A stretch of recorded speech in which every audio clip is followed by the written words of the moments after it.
Ladies and gentlemen, good day and welcome to the GSP Crop Science Limited Q3 FY-26 earnings conference call hosted by Equirus Securities Private Limited. As a reminder, all participant lines will be in the listen-only mode, and there will be an opportunity for you to ask questions after the presentation concludes. Should you need assistance during the conference call, please signal an operator by pressing star then zero on your touchtone phone. Please note that this conference is being recorded. I now hand the conference over to Mr. Siddharth Gadekar from Equirus Securities Private Limited. Thank you, and over to you, sir. Good afternoon, everyone, and thank you for joining us today. We at Equirus are pleased to hold the management of GSP Crop Science to discuss the 3Q FY26 results. We have with us today Mr. Bhavesh Shah, Chairman and Managing Director, Mr. Shahil Shah, the CFO. I would like to invite Mr. Bhavesh Shah to initiate the proceedings for the result call. Over to you, sir. Good morning and good afternoon to all. Welcome to this first call. And about GSP. So there are so many people who is joining first time. So as a part of GSP company. Sorry to interrupt, sir. There is some background noise coming from your end. Okay. Now it's okay? Am I audible? Yes, sir. Yeah. This GSP, which is started by my father in 1985. So company is more than 40 years old company, and our main strength is manufacturing, R&D, and patent. So in particular manufacturing, we have two technical plants, and one is for intermediate plants. So where we are making many technical products, and among these products, 10 products in last 15 years, we have started first time in India, which were imported by a multinational company. So this is our strength. Second, last year we have started one intermediate company where we are now making a few intermediate also to reduce our dependency on China. It is our part of strategy, and also in future also it will continue. Same way in R&D, we have two R&D. One is technical R&D and second is formulation R&D. So in technical R&D, we are doing innovative process. Any new product which is going on off patent in future also. So we are planning before 5 years to make this product viable and from basic raw material. So in our R&D is doing all necessary work. And as an example, one product called CTPR, which was product patent expiring 22 and process patent expiring December 25. So our R&D team developed the innovative process, and we launched this product in October 22. And today, GSP is one of the largest technical manufacturer company in India. Same way, we have in last few years we made a few products from basic raw material. Second R&D is formulation R&D, where we are making a new formulation also. Giving one example, SLR product, which is Suspo Emergent product. In India, GSP has started first time these new formulations. And same way, there are few other formulation also which is started first time in India by GSP. Third is patent. So we have already received 102 patent in our basket, and 108 patent is in our pipeline.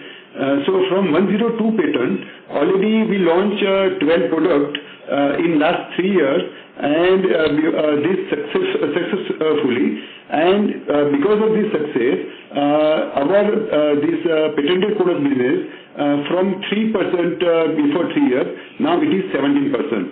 And our presence is entire 23 states, and also main all crops like paddy, sugarcane, now new upcoming corn, wheat, vegetables, rice in everywhere and every crop we are present, and we are very strong in particular paddy and pulses, which is the future for India.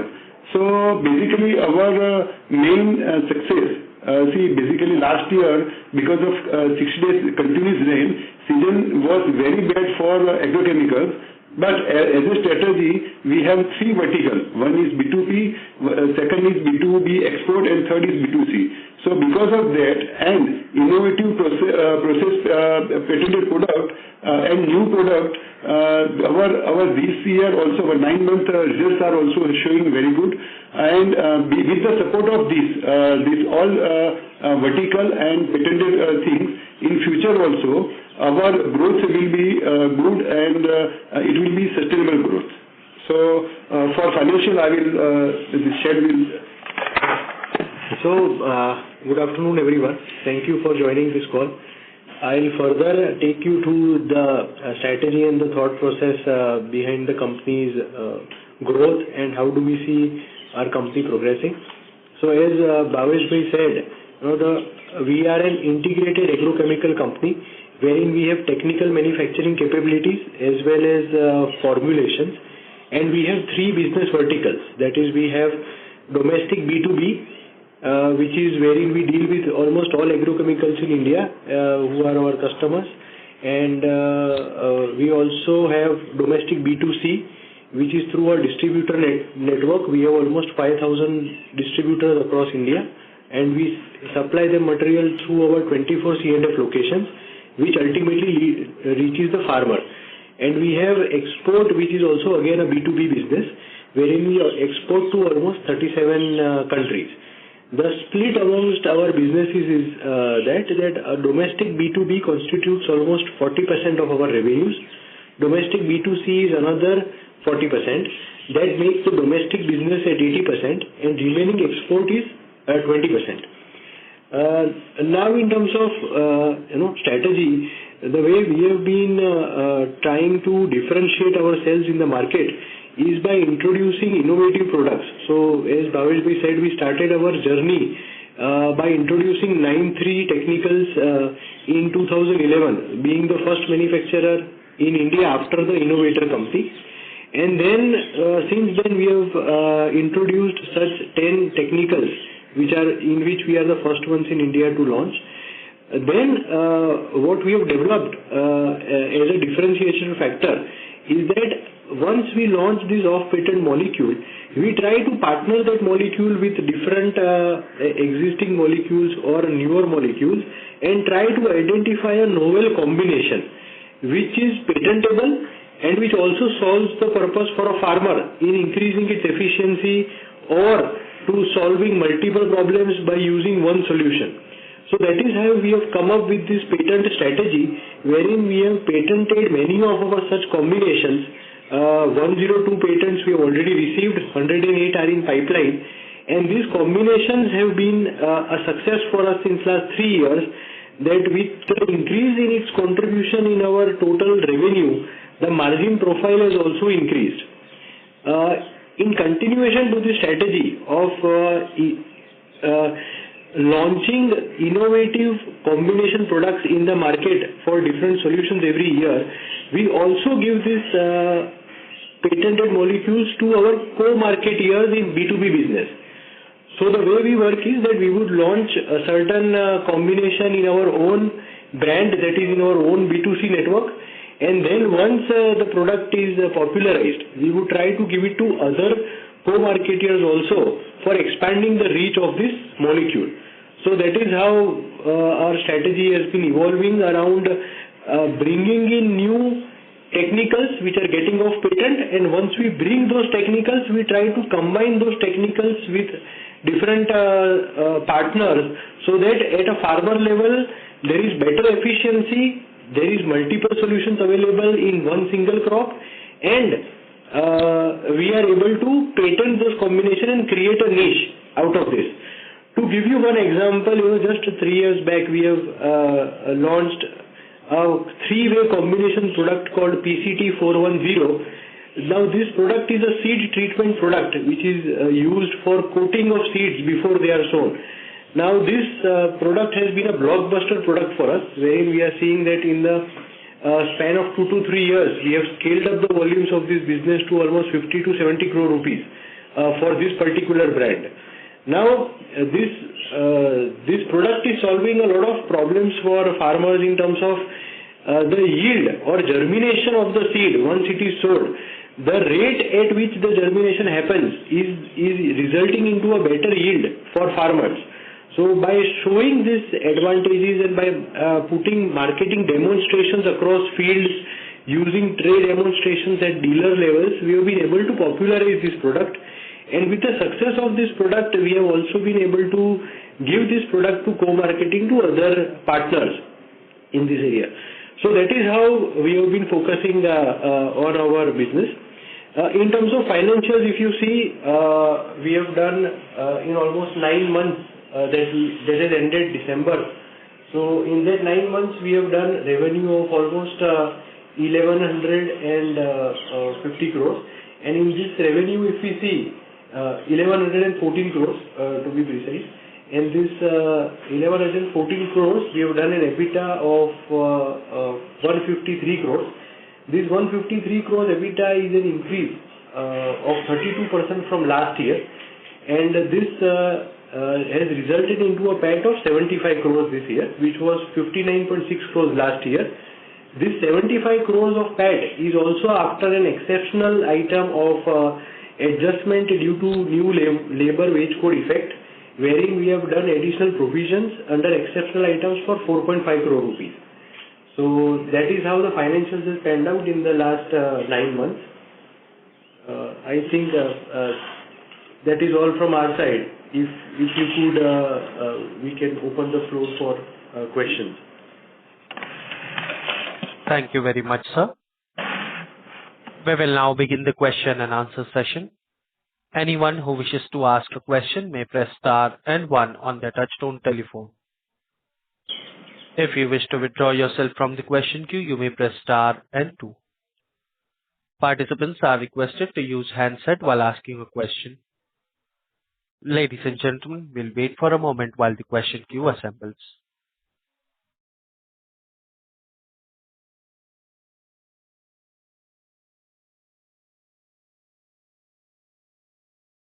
Participants, to ask a question, you may press star and one.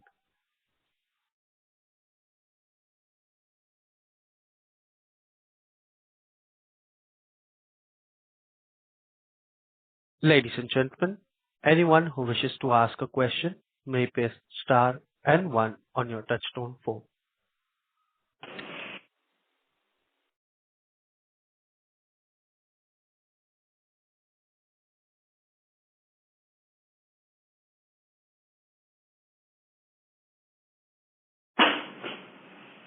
Participant, if you wish to ask a question, please press star and one on your touchtone telephone.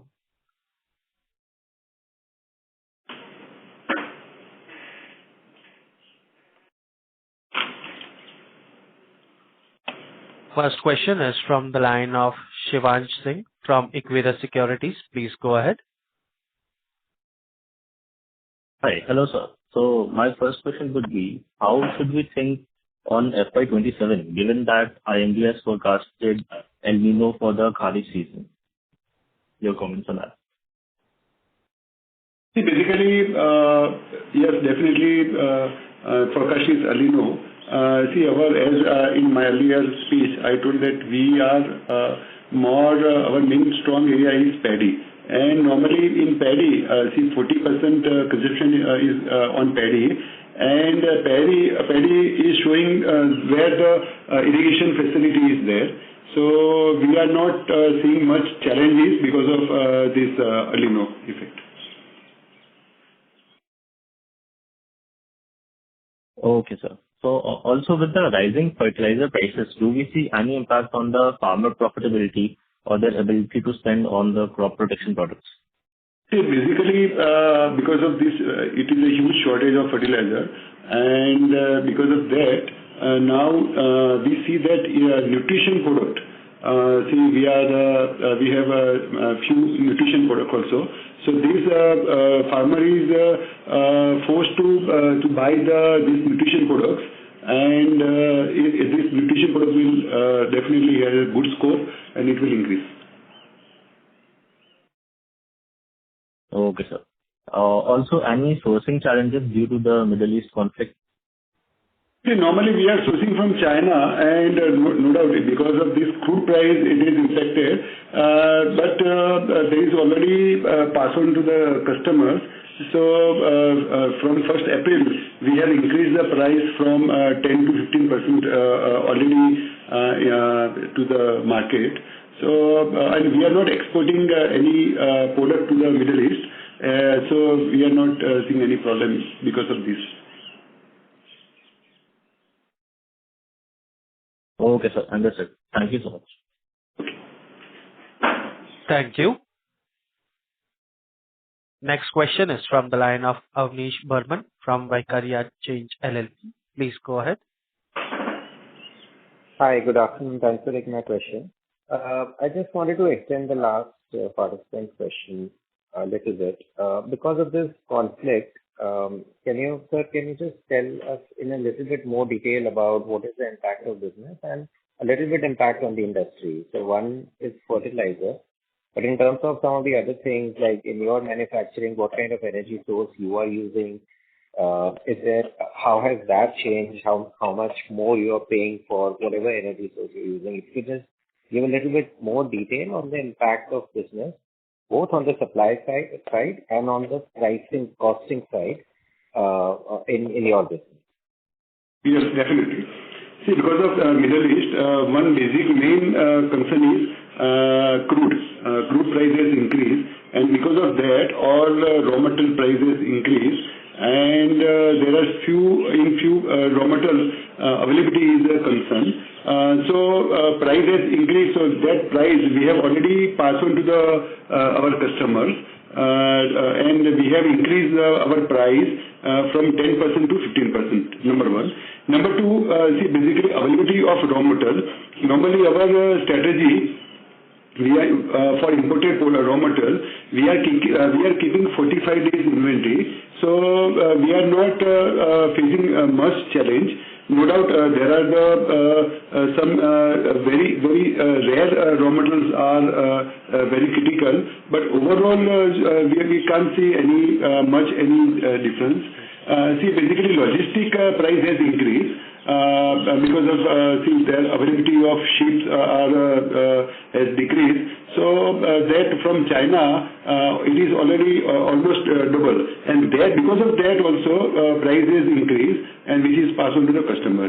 Number three, basically fertilizer. If you are talking about fertilizer because of gas price increase and even ammonia price is increased. So fertilizer cost has been very high, and it is availability is also very concerned. So normally in this case, liquid fertilizer or nutrition products, or there are the categories which has comes in the fertilizer act now. It is like seaweed product or so many amino acid products.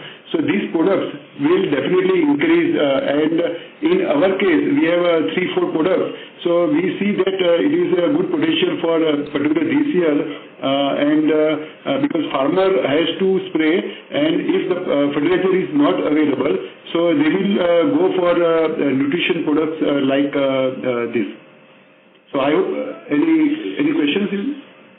Yeah. So I have a couple of follow-up. I just want to divide my questions into two buckets. One is on, let's say, the cost increase, and one is on the supply constraint.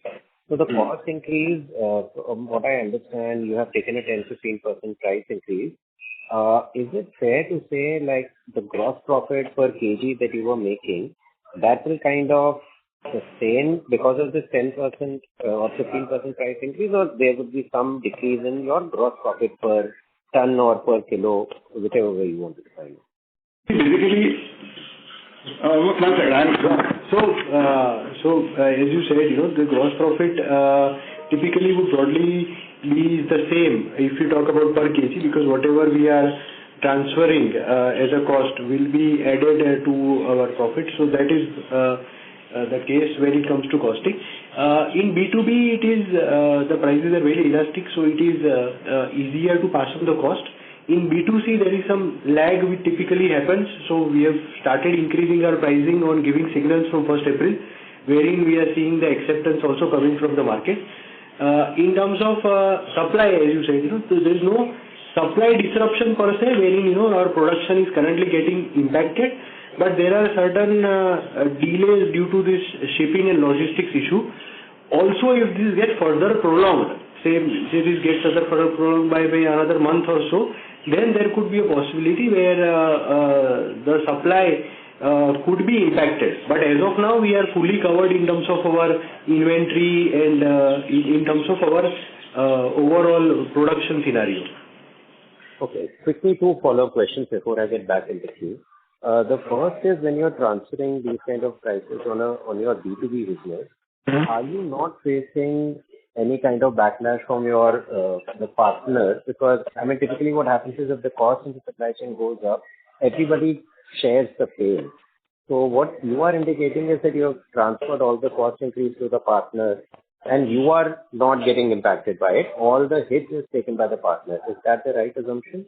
So what happens is that, see, in certain chemicals or agrochemicals, while we are selling the final product, so whatever cost increase is there, typically we try to pass that increase to our B2B partners.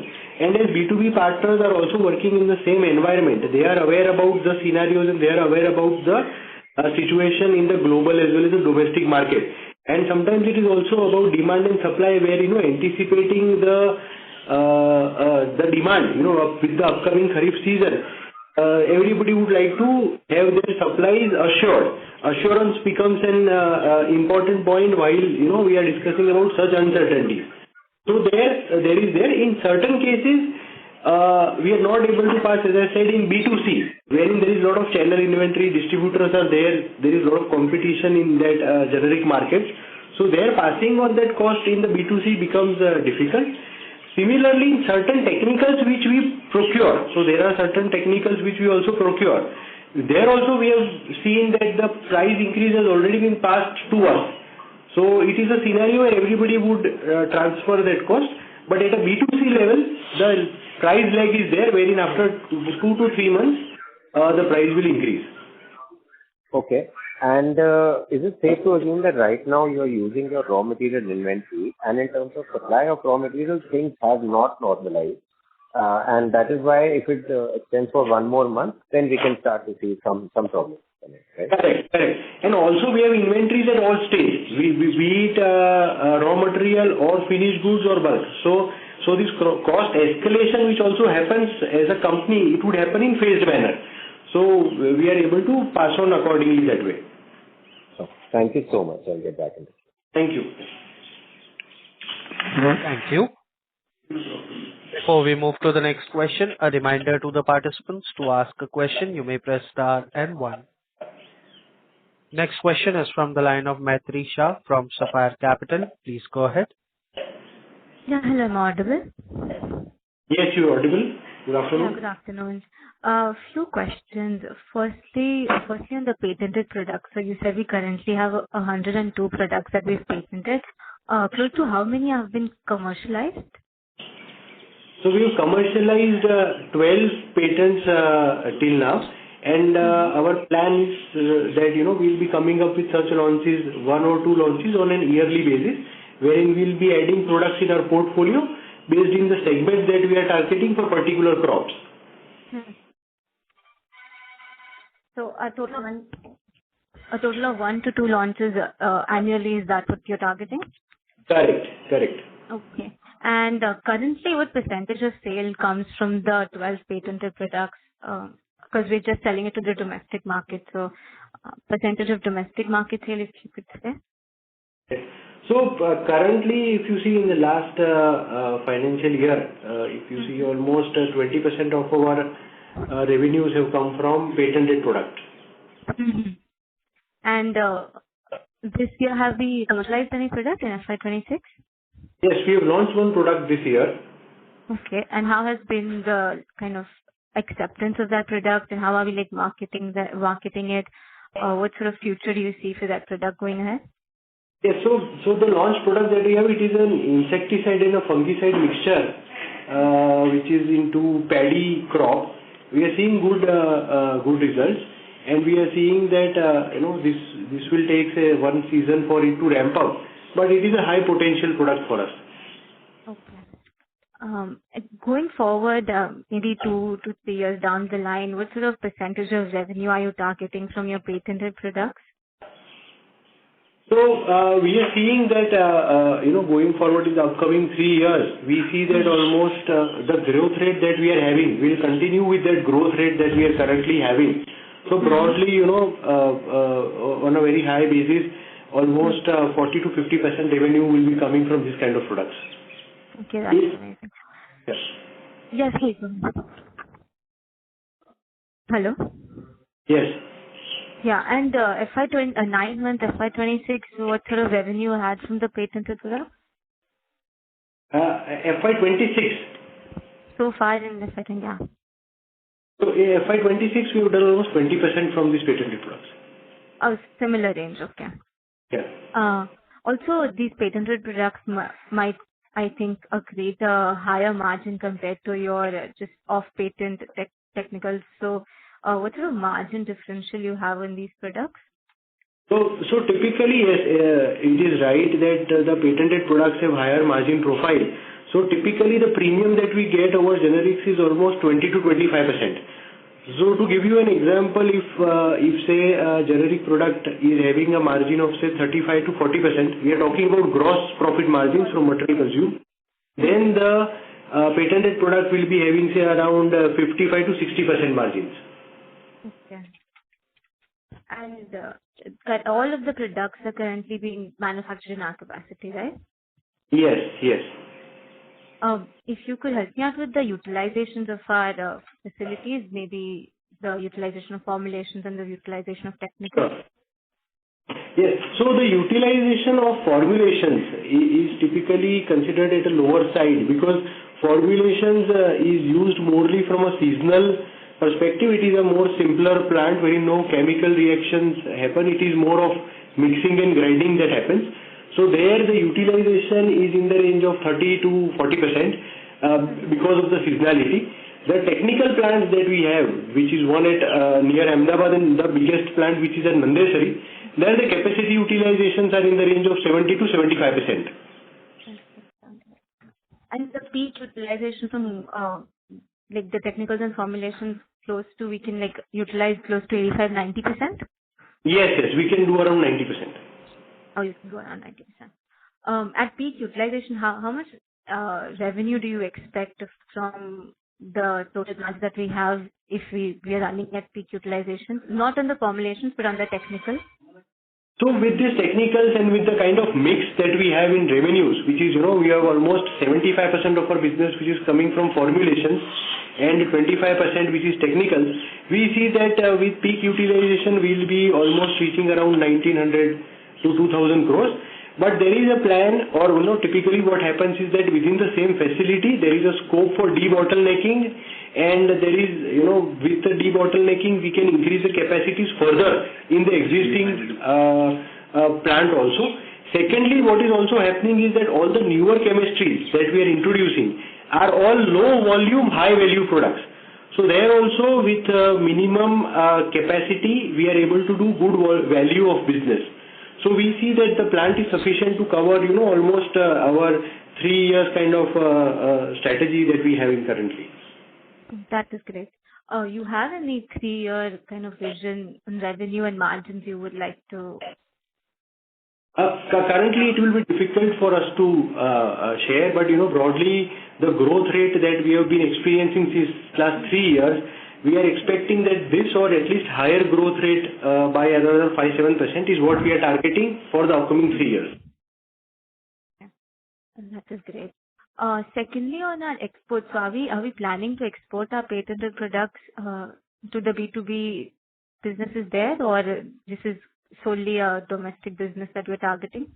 No, we have plans. So we have already opened a subsidiary in Brazil, And as a part of that, we are also registering our patented products which are established in India to other geographies, specifically in Brazil, where we are also trying to create a differentiated product portfolio for us to look for our expansion strategies in Brazil going forward. So yes, we are in the process of registering our patented products outside India also, and we are also exploring that whether in these geographies we can patent these products also. Okay. s- uh, n- uh, Also, the raw material sourcing, mostly it happens from China, or are we also sourcing it from any other countries like the Middle East?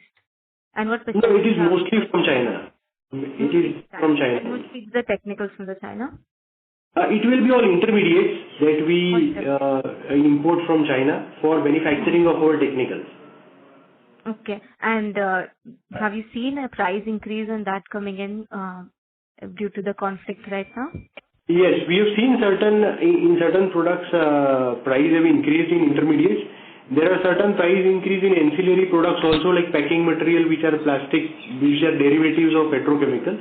So there also we have seen certain price increase. But in our B2B business, we have been able to pass on a majority of our cost to the customers, whatever price increase is there. Oh, also to the B2B clients that we are exporting to, you've been passing on the price increase?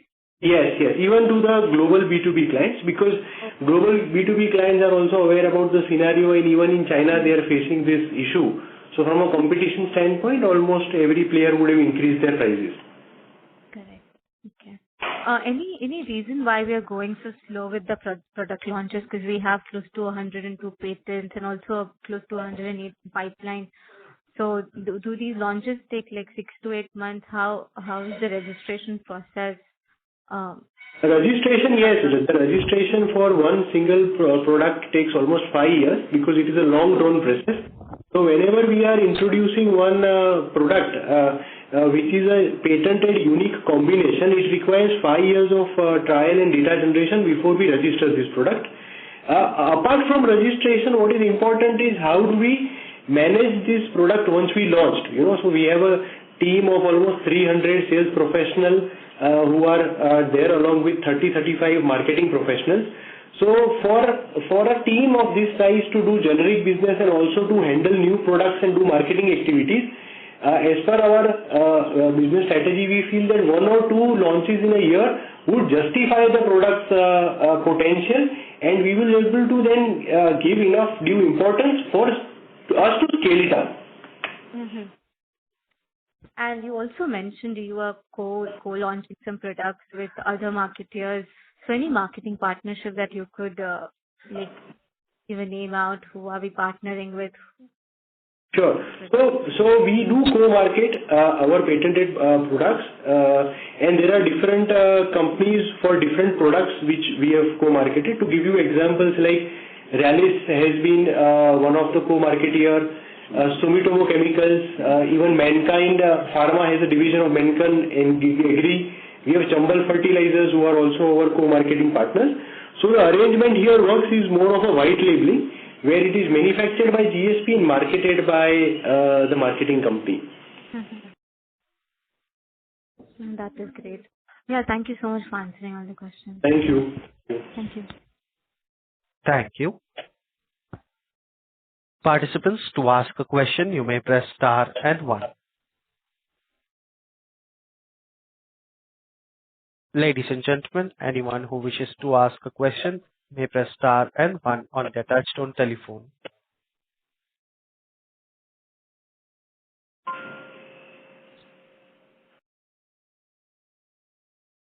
Participants, to join the question queue, you may press star and 1.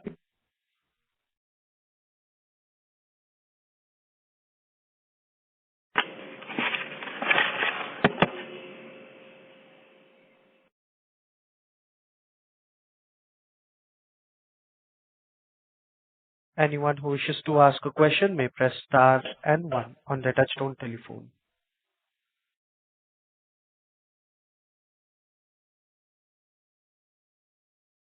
As there are no further questions from the participants, I now hand the conference over to the management for the closing comments. Yes. Thank you so much for your participation. It was good answering your questions, and hope we were able to address your questions. Thank you. Thank you for joining. Thank you, sir. On behalf of Equirus Securities Private Limited, that concludes this conference. Thank you all for joining us, and you may now disconnect your lines.